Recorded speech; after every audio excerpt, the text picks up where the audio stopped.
Everyone, thank you so much for being here today.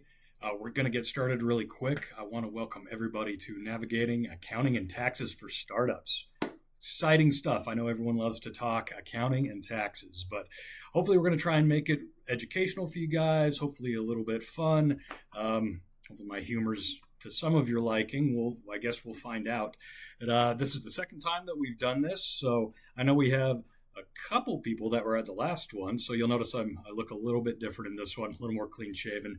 But want to welcome everybody. Thank you so much for being here. Looks like we've got pretty much everyone that RSVP'd, so I am just going to jump right into the presentation. I have my assistant in here who's monitoring everything. So feel free. We're going to try and save a little bit of time for Q&A at the end. Go ahead and pop any questions you want into the chat, and we'll pick a few at the end that we have time for and dive in. But otherwise, we will just get started. So let me...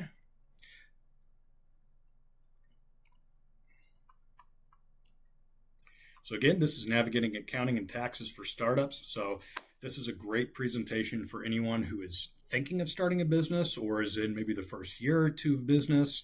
Maybe it's been a little rocky. Maybe there's some confusion as to the compliance aspects, the data measurement aspects, just anything that's causing confusion in your business.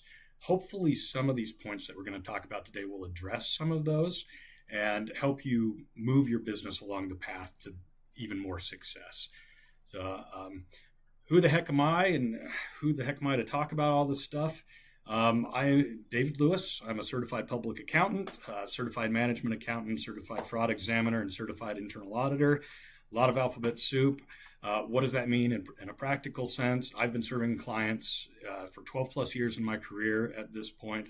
I've served in multiple industries, including restaurants, small government, lots of small businesses, cannabis, you name it, a bunch of different weird ones that have different complications, different sets. But at the core of all this, these essential things that we're going to talk about reach across any industry. They go into, it's essential for anyone who owns a business to at least understand the core parts of what we're going to talk about today. Over my career, I've saved approximately $15 million in taxes through proactive tax strategy, through our accounting and advisory work. Myself and my employees have helped save an estimated $80 million in profits that we've generated that otherwise wouldn't have been there. And we've estimated that we've increased exit valuations for owners by approximately $30 million. And that's across a bunch of different sizes of businesses, large to small. So, and on the personal side of things, I love motorcycles. I'm a big motorcycle rider. So if any of y'all out there, shout out your ride. Tell me what you got. Big dog lover too. Hike with our two dogs. Got a 9-year-old black lab, 4-year-old blue heeler. Blue heeler is absolutely crazy, as any of you with cattle dogs might know. But yeah, that's a little bit about me. And for whatever it's worth, you'll notice, my face is a little colder in this video than in the picture here, and the hair's a little more gray. So moving on. Anyway, do have to do a quick disclaimer. None of the following information here is meant to be taken as legal, tax, or accounting advice. This is general guidance that I'm trying to convey to everybody. So your situation for your business is going to be unique. It's going to be different, and you should always consult a professional to determine the best course of action for your business. So let's just get into it. I mean, why does any of this actually matter? Why are you here today? I mean, can't we just wing everything in our business and it'll all work out, right? Yeah, not quite. Having a good set of systems, processes, internal controls, a strong accounting function, and KPIs set up is going to make you a more efficient and effective decision maker. So rather than going with your gut, which, hey, that's great, use your gut in conjunction with the data, but you're going to be able to make a lot better decisions if you can sit back objectively and go, oh, okay, are we meeting our goals this quarter, this month, this year, or are we not, and why aren't we? This is what creates the ability to maximize your profitability, maximize your cash flow, and arrange your purchases and your strategic decision making in a way that's going to get you to those goals. So again, it's data-driven decisions, and obviously with tax planning, proactive tax strategy, the goal is to save as much taxes as possible as you legally can, which leads to more cash flow.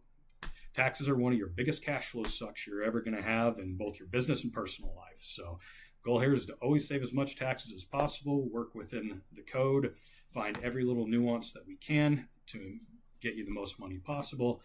And from an outside perspective, if you have clean accounting records, if you have something that you can go back and defend and rely upon, way easier to get a bank loan, way easier to get other investors to come in and say, oh yeah, this makes sense. We can look at the numbers and tell these guys have their stuff in order.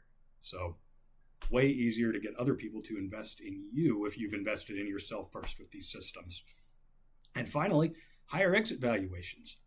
If one day you want to sell the business or one day you want to get out, retire, whatever, when you have all of these things in place, people are going to be willing to pay more for your business because they know it's a tight ship and they can rely upon the information that you give them. I can tell you firsthand, we've talked to people that have bought businesses where we've consulted on it, and if there's a messy set of books, which we don't let happen, by the way, but we know from past experience that if investors see a messy set of books or someone's purchasing your business and they get a knot in their stomach, not sure they can rely on your numbers, they're either going to walk away immediately or they're going to give you a wildly terrible offer. And the final point here is you're going to feel better at night. You're going to sleep easy. You're going to have true peace of mind knowing that, hey, I know every aspect of what's going on in my business, what's working and what's not, and I have the next actionable steps to make it better. So high impact CPA, we implement a 4-step process here. Let me move my head out of the way. You can see it, that we found to be the most effective for helping our clients. The first is obviously we need to know where you're at right now. So we're going to analyze all of your current processes and help you implement new procedures, new controls, because at the end of the day, that's your foundation. You have to have the systems and processes in place first before any of these other cool things can happen. So after we get your foundation, we're going to implement and manage a robust accounting system that's tailored to the needs of your business, your industry, what's going to make the most sense for you so you can make better decisions. And third, we're going to focus on that proactive tax strategy because we want to maximize the cash flow over the lifetime of your business and also save you, because some of these things flow down to your personal return, save you as much money as possible as the business owner. And the top of that lighthouse up there, by the way, that guy is either giant or the lighthouse is very small. Thank you, ChatGPT, for this image. The top of the lighthouse here is develop long-term strategies for your business so that you get to where you want to go. You've got an end game here, whether it be selling the business, whether it be giving it to your kids, whatever. Once we have every other system in place, now we've got the real secret sauce. Now we can look out on that long time horizon and go, okay, what's the strategy? What are the KPIs we need to measure? What can we expand into, this, that, and the other? The possibilities really become endless once you get that compliance piece and that bare bones systems piece in place. Oh, did we freeze? Hello? We go up. Hang on, let's go back here. Okay, there we go. All right, I really love this quote. This is from, if anyone's ever read Atomic Habits, geez, great book. I love this quote. You don't rise to the level of your goals. You fall to the level of your systems. So you can have all the lofty goals in the world. You can have all these aspirations, but unless you have something deep underneath to create that foundation, you're not going to get there. You're always going to be hampered by the effectiveness of the systems that you put in place. So at the end of the day, we're looking at risk management, right? Avoid unnecessary risks and be in a position to take advantage of opportunities. That's the opposite side of risk, right? Risk always has a negative connotation, but at the end of the day, it's taking calculated risks. So trying to go for those opportunities and avoiding the ones that we don't want. And systems are what do that. So here are the 10 most common mistakes that we see when we start working with clients that we seek to alleviate immediately. First one, not having a perpetual data room. I'm going to talk about that on the very next slide. It'll make a lot more sense then, but essentially think organization, being really organized. Two, see this all the time, not protecting your personal assets from the business or not separating them. Essentially, this kind of goes in with number 4 too, the commingling business and personal funds, but it's more of a mindset function. You need to keep your business separate from your personal life, and that's from both a management perspective and an asset protection perspective. So 2, 3, and 4 all kind of enter in the same thing, slightly different way. The other thing we see, no accounting software implemented. Could just be looking at your bank statements once a month or putting receipts in a shoebox, which if you've ever gone to your tax accountant and handed them a shoebox full of receipts, they hate you. I'm not going to sugarcoat that. They absolutely hate you. So put a good accounting software in place. We're going to go over that a little bit too. Not developing a chart of accounts within that accounting software that's going to allow you to make those decisions and actually measure your progress, your success. Not implementing key internal controls. This is one of the most important parts of your risk management structure. I started out my career as an internal auditor. So I live, ate, and breathed internal controls. And every accounting error, every mistake that we found operationally could almost always be linked back to a poor or lack of internal control. 8, waiting too long to adjust your tax structure or picking the wrong one.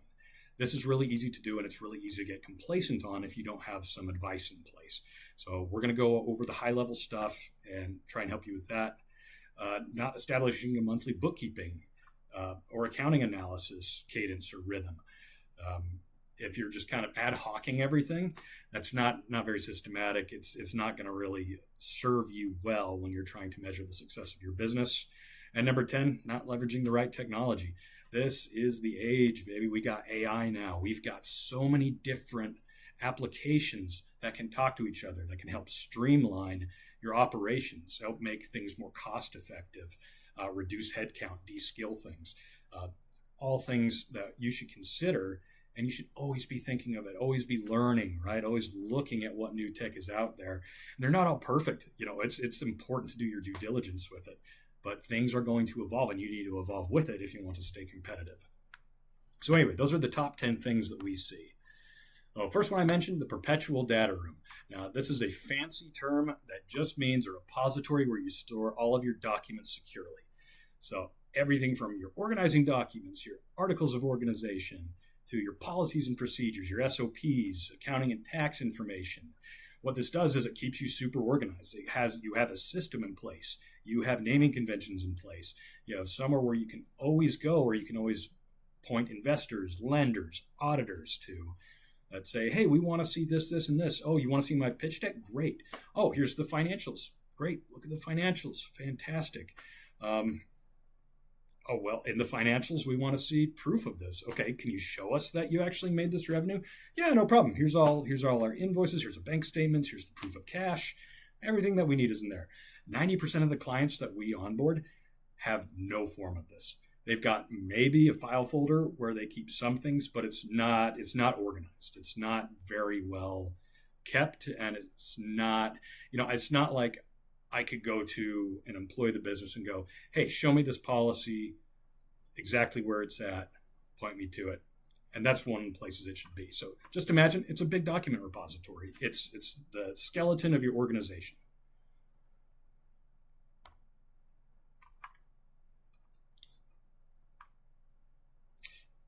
So this is what you get when you search attorney in a certain stock photo section.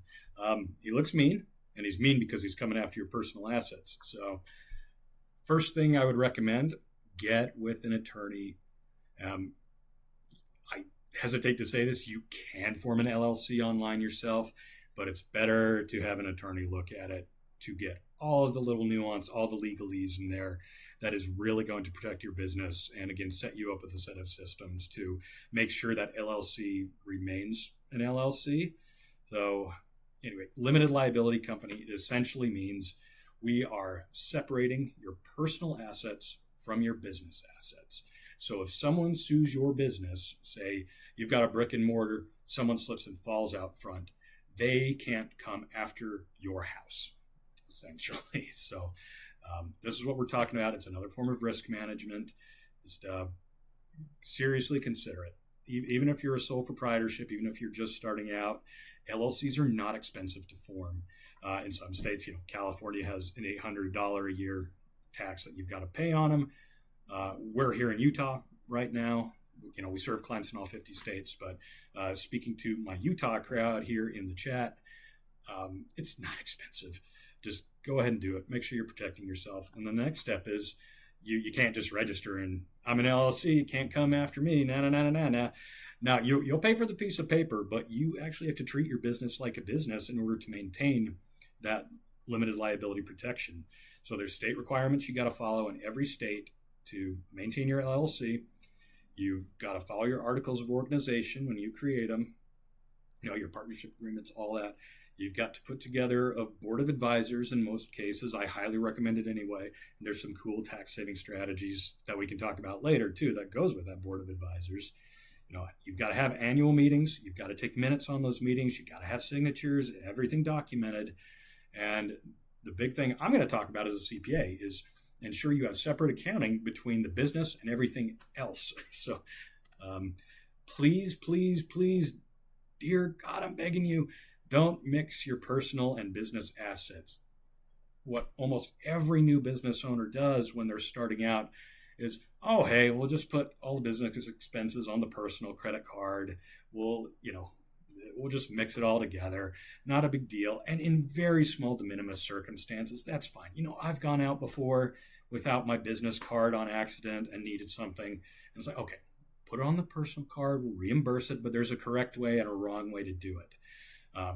If you completely commingle your business and personal funds, it gets really messy. It gets really complicated from an accounting standpoint, from a decision-making standpoint, because you have to go through and you have to unravel all of that, right? And you can't file your taxes until everything's cleaned up. So this is the digital version of that receipt box I was talking about earlier. In my head again.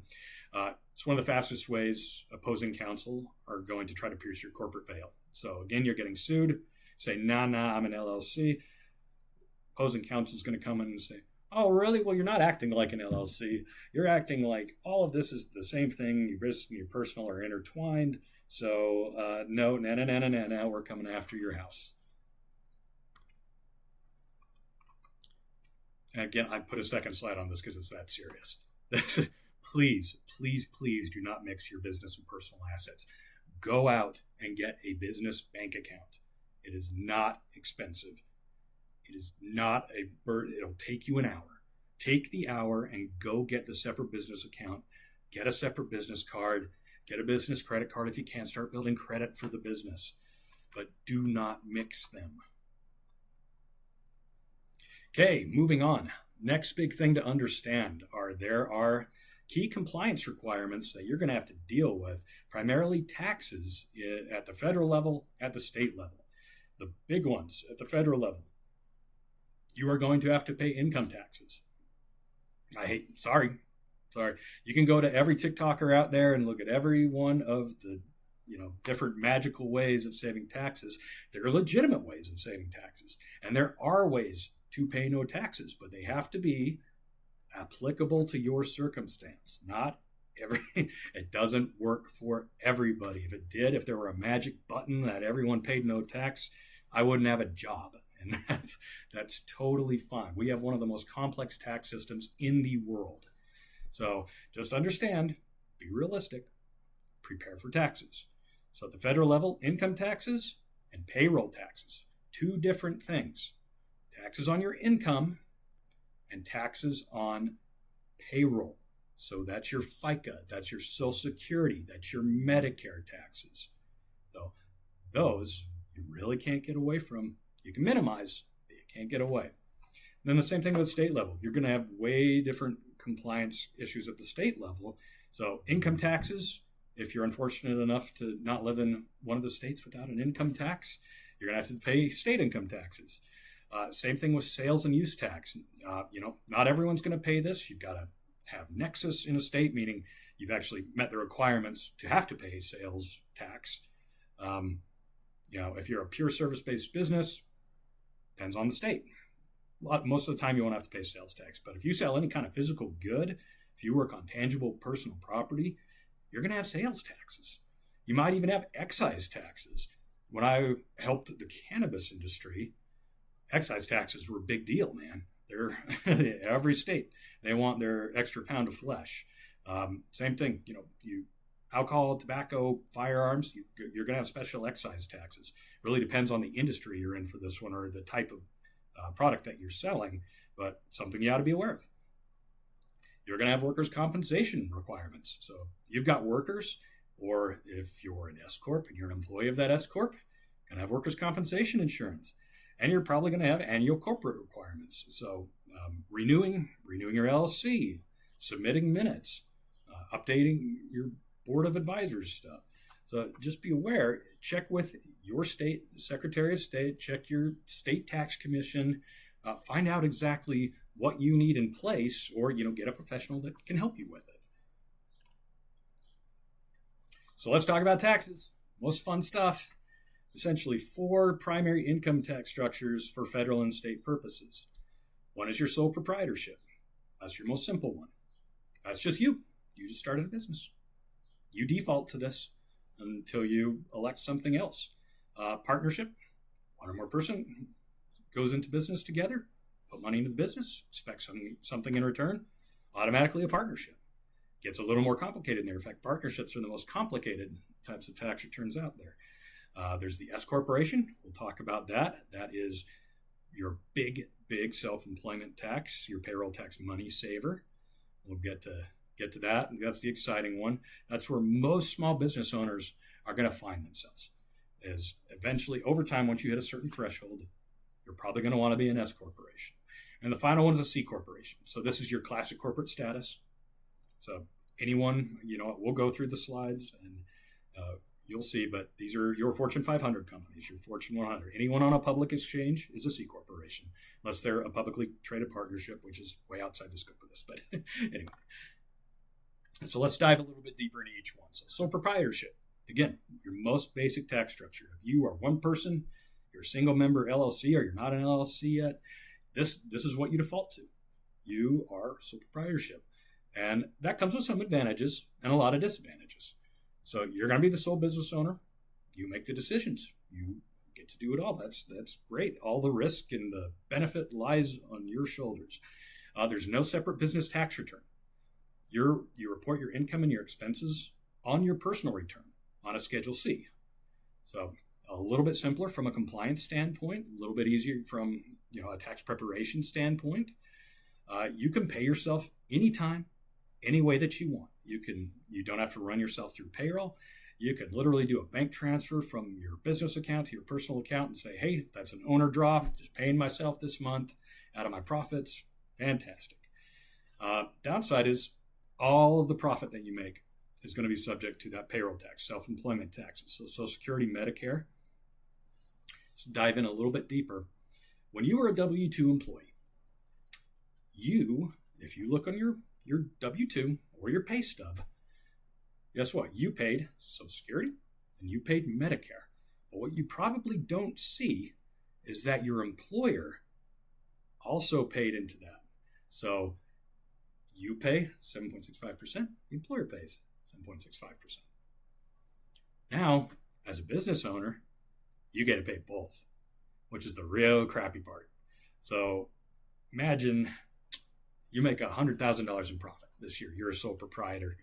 And now you've got to pay 15.3% on that. So you pay the employer portion and you pay the employee portion. Ouch. That hurts a lot. It's ideal. Anyway, this structure is ideal when you're just starting out because it's very simple. And when your profit is below a certain margin, my rule of thumb is about $50,000, this is probably the most effective way to go. So just keep that in mind. There are downsides to it, which is why I say there are timing issues to consider with your tax structure. Okay, jumping into partnerships. Like I said earlier, this is the default tax structure when there are 2 or more business owners involved. And just starting out, if you've got 1, 2, 3 partners, they're all putting money into the business, or debt or whatever, and they expect some share of the profit or loss to come back to them, they are partners. So now you've got a little bit more complex issue. This is the most complex structure within the tax code. There are so many different ways you can structure a partnership, so many different ways that you can pull profits out, pull property, assets out of the business. It can get really complex really fast.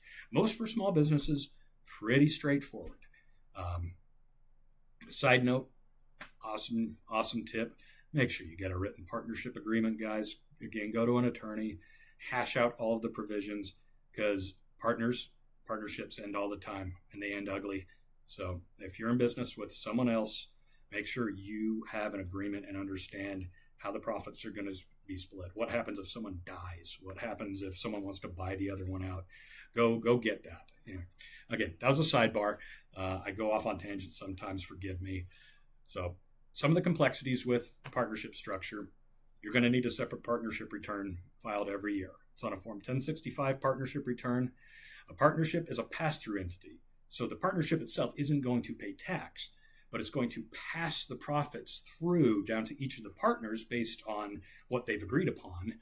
And then the partners are going to pay tax as part of their personal tax return. Payments are a little bit different too for partners. So getting paid is different. If you're doing services for the partnership, and you're going to get guaranteed payments. So that's consider that almost like a paycheck, a little bit different, still subject to the self-employment taxes, both sides of it. Also get paid through distributions, which is essentially a return on the equity or the money that you've put into the business, and a pass-through of the profit or the loss, of course. One thing that always gets confused that I want to touch on really quick, partners are never considered employees of the business. Never, never, never. This has been hit over and over in court cases, tax court cases all the time. Partners are partners, employees are employees, never both. And that has implications as far as, can I pay myself a W-2 wage out of a partnership? No, you can't.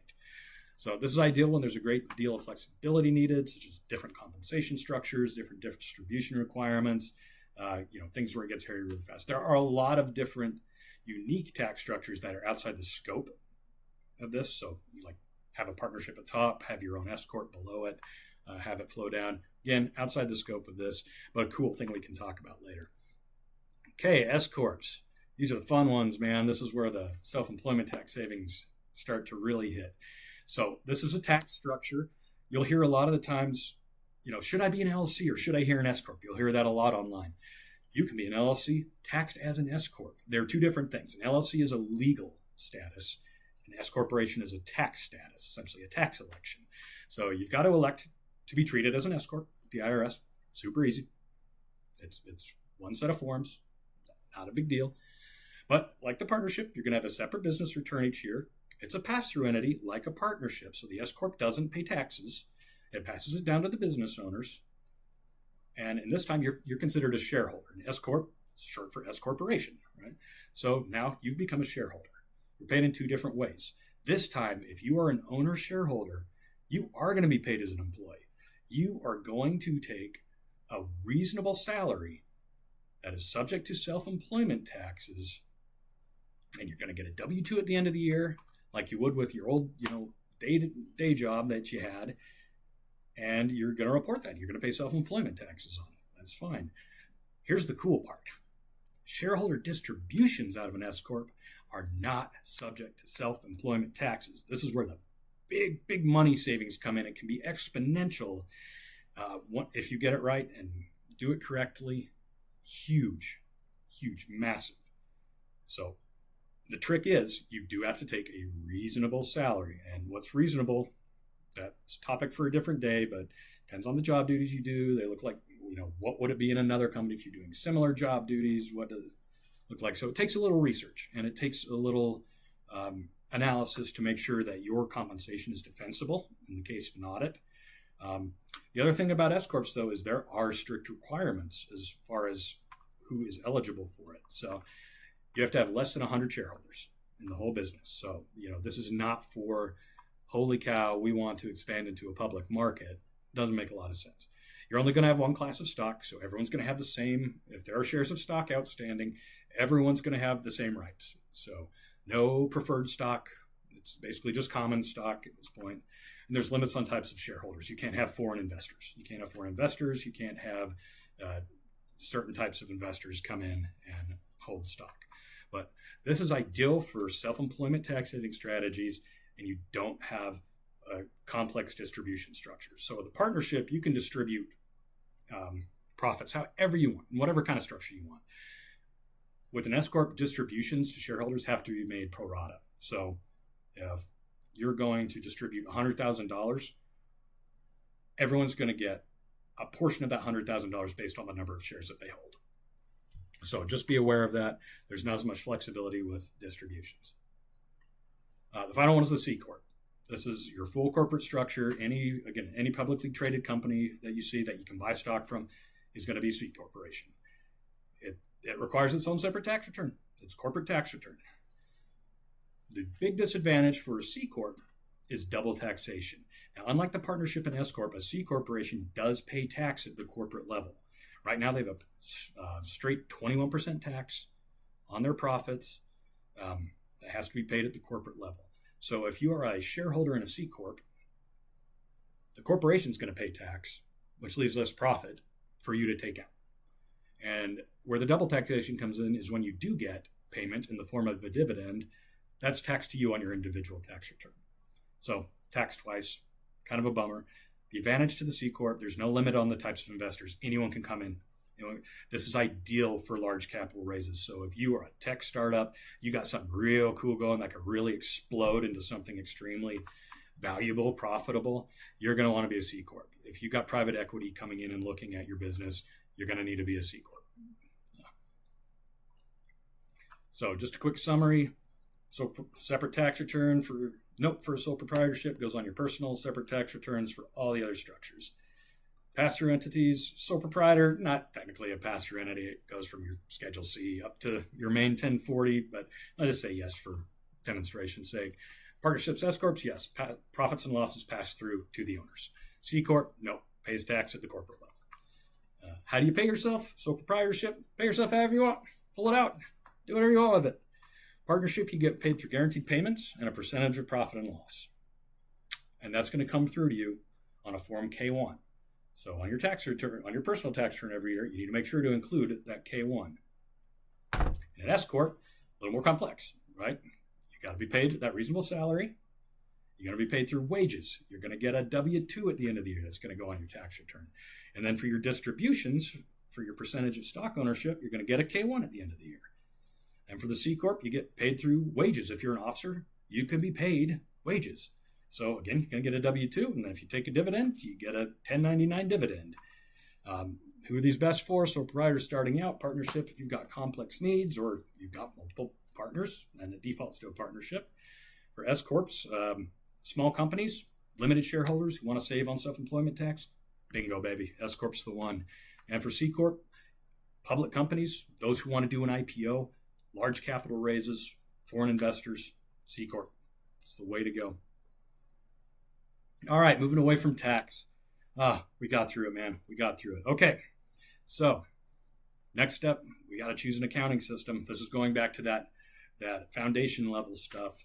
There's lots of them to choose out there, and it all kind of depends. These are some of, the different big names in the business. Of course, we've got QuickBooks. I don't think any business owner in the U.S. hasn't heard of QuickBooks. What you might not have heard about is Xero, which is an amazing cloud-based competitor to them. Sage, this is when you're moving up the line a little bit. You're bigger, you're more complex, but it's also pretty outdated. I don't know if I'd recommend Sage to anyone. Wave is another one of those kind of ancillary ones. Oracle these are when you get into your bigger ERP systems, right? Enterprise resource planning. Oracle, I used this when I worked in local government as an auditor. Old, clunky, effective for very, very large organizations. But hopefully other competitors are coming into the space that are going to compete with these because they are dinosaurs. So our favorite answer as an account, it depends. It's going to be dependent on the needs of your business. At the core, all these systems manage essential accounting functions. It's how they do them, how you need them to perform, how robust they are, how big your organization is, and how they integrate with other tools that you need to run your business. So 99% of our clients are on either QuickBooks or Xero. And there's a good reason for that. One, these are cloud-based systems, so they can be accessed from anywhere. We can access them. The client can access them. Two, they have a lot of integrations with other applications. So bill pay applications, accounts payable, accounts receivable, good data measurement, data analysis tools. There just isn't really a good substitute as far as open API goes for either of these two applications. So anytime you come to work with our firm, we are going to put you on one of these two. We have some legacy clients that are on the bigger ERP systems, but we found that just for one, the ability for us to help you and the ease of use for you as the end user, these are the two to go with. And until a new competitor comes on the scene that changes that, that's what our firm is going to stick with. So we'll go over quickly. I'm going to scooch past this really quickly, but the QuickBooks Online options, you'll have these slides available after this presentation, so I don't want to bust into it. But they've essentially got tiered programs like most software does these days, right? So you've got your very standard one, just starting out if you need to track. You got Simple Start if you need to track income and expenses. You need some receipt capture, basic financial statements, track 1099s for contractors. That's great. As you move up the ladder, you start getting a little bigger. You need time tracking. You need to track all your vendor bills and start making payments. You need to track inventory. You need to start moving up the ladder to these more robust forms of the platform. So QuickBooks Online, some quick pros and cons. Most widely used accounting software has the most third-party apps available that integrate with it. That's not always perfect or a good thing, but topic for another day. Stronger inventory management than Xero. The mobile app's decent. It is not even close to as good as its desktop counterpart, but Intuit is phasing out QuickBooks Desktop. That is just a reality. That's where it's going in the future. They've moved to a subscription-based model, and that's the way it is. I wish we could have stayed on QuickBooks Desktop, but not how it's going to go in the future. There's still the enterprise option, and that may be a good one for you, but even they're phasing out support for that. So, cons, it's more expensive, especially if you use QuickBooks Payroll. You have multiple users, lots of user access limitation. The interface isn't always as intuitive for clients, and Intuit is frequently increasing their prices. So, Xero, more cost effective, definitely doesn't have as many app integrations, but that is changing. They are getting more. Xero is well known throughout the rest of the world. They're an Australian-based company. They've been around a long time. Europe is more familiar with them. Anyone else in the world is familiar with Xero. Intuit has really cornered the U.S. market because of their focus on U.S.-based compliance. But Xero is an excellent option. I think it's more intuitive. It integrates with HubDoc and Gusto, which is a payroll company that we also use in our firm as our third-party payroll solution. HubDoc's built in. It's a cool OCR like receipt checking bill entry tool. Fewer reporting isn't as super intuitive. Payroll's through third parties, but Gusto is their primary one, and they're the ones we use for most firms. If you've got under 50 people in your business, Gusto is probably your best bet for payroll and most cost effective. There's sometimes a learning curve for US users, but it's usually after they've come from QuickBooks and they're used to using it. So, okay, we are getting low on time. So chart of accounts. We've got an accounting system. Now we need to develop your chart of accounts.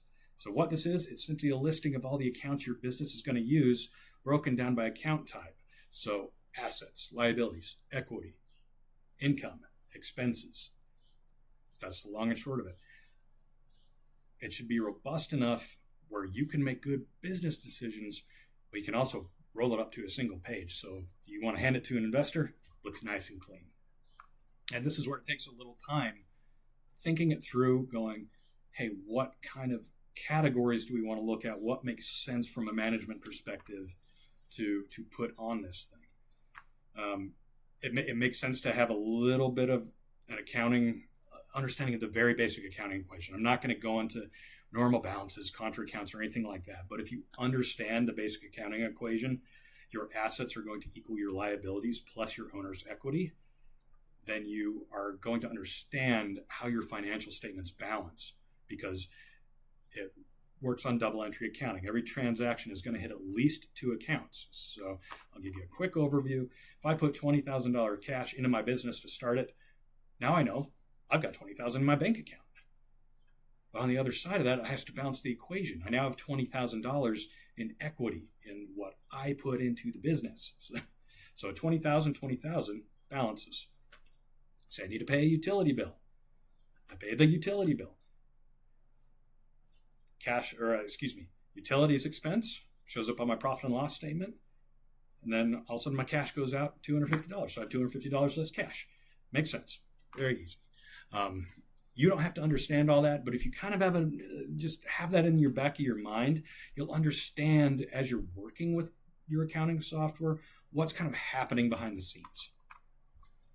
Let's talk about your core financial statements, your big 3, your balance sheet, your income statement, or your profit and loss. 2 different names. Income statement is the accountant vernacular, and your cash flow statement. Anyway, so your balance sheet. This shows your financial position as of a point in time. So on December 31st, 2025, I've got assets, I've got cash, I've got accounts receivable, I've got inventory, yada, yada, yada. I've got buildings, assets, and those are going to equal my liabilities and my equity. So whatever loans I've taken out to fund the business, whatever I've put in to fund the business, accounts payable, what short-term bills I have to pay, those are going to show up on the balance sheet. So it tells you a couple different things. Do I have enough assets to offset my liabilities, or are we starting to drown a little bit? It's a snapshot at a point in time. The income statement, or the profit and loss, shows your revenues, your expenses, and your net income or profit over a period of time. So from January 1st to December 31st, I made this much money, I had this much in expenses, and therefore I had this much profit. These are your 2 most common ones you're going to get asked for from a bank. However, the one that gets missed and the most important one, sorry to say, maybe other accounts will disagree with me, but it's the cash flow statement. It shows your changes in cash over time and what your cash position is now. It shows if you're bleeding cash. So my starting cash plus my cash inflows minus my cash outflows equals my ending cash.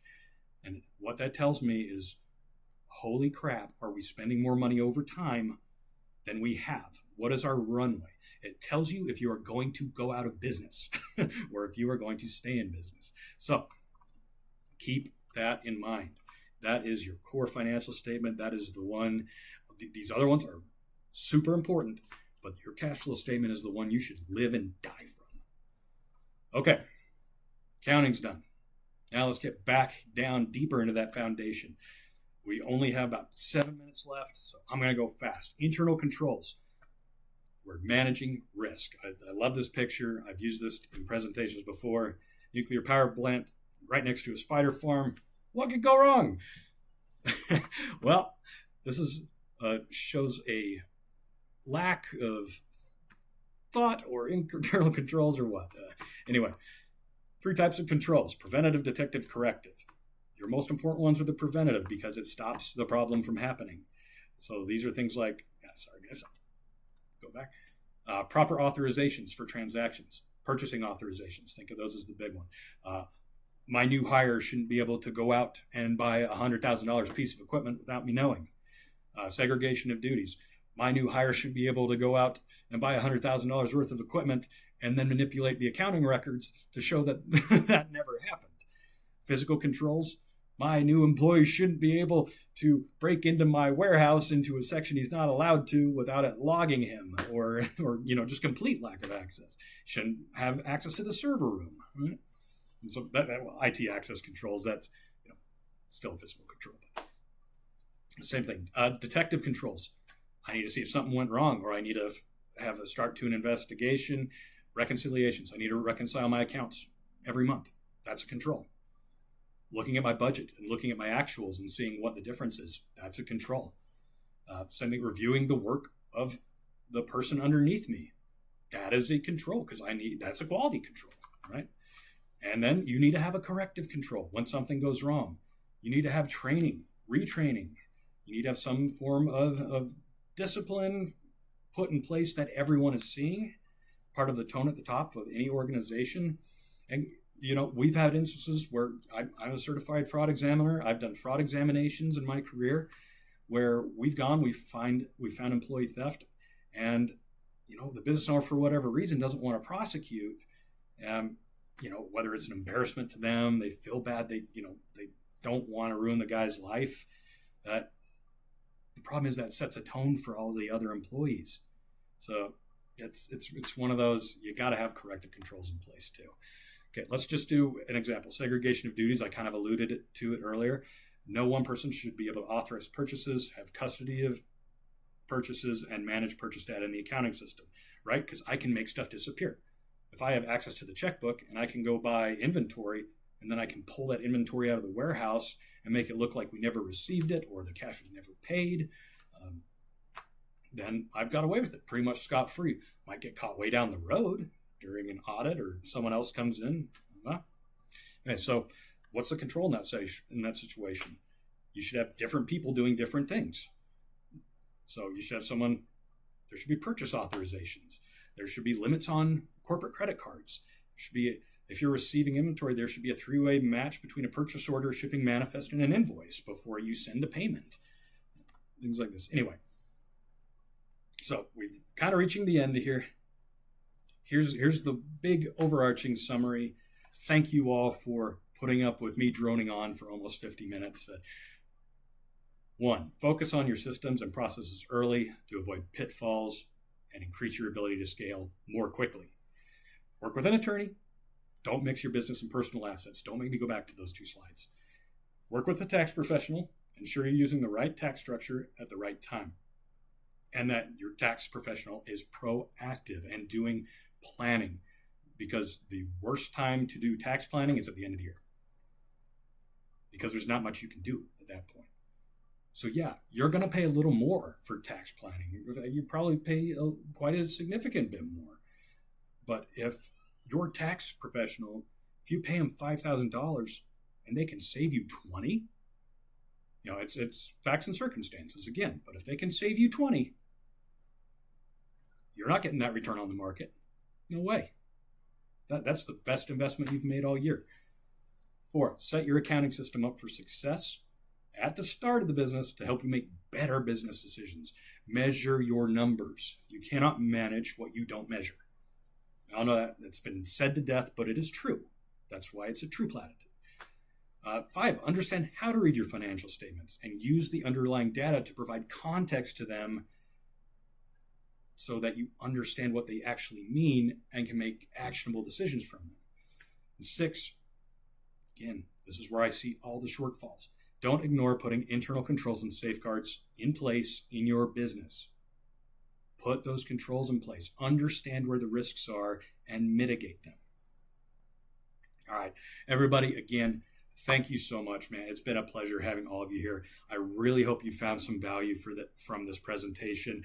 The slides will come out to all of you at the end of this. If you want to reach out to me, if you want to reach out to us, our team at High Impact CPA, please reach on. We're here to make a real impact on your business. We do offer free 30-minute discovery calls. We want to learn more about you and your business and see how we can help you. So don't hesitate to reach out. I'll have some useful links in here with you when we send out the slide deck. So feel free to check us out. We're not super present on YouTube right now. We are working on that. That is one of my big goals for the year. So hopefully, subscribe. We'll have more value to come. We'll do some deeper dives into some deeper subjects. And again, I'll try to make it fun. I know there's only so much you can do with this, but we'll do our best. Anyway, thank you so much, everybody.